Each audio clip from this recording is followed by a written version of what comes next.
How to edit header or footer in Microsoft Word document.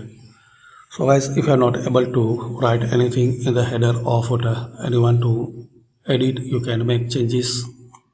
You need to changes in header or footer. So fastest way, double click, move your cursor to this header area and double click. So it will be unlocked and you can make changes here.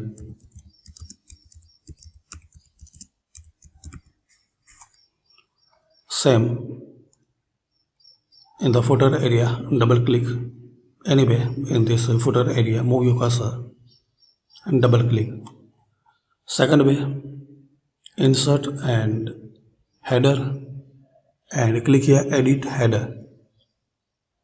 Same, insert footer and edit footer.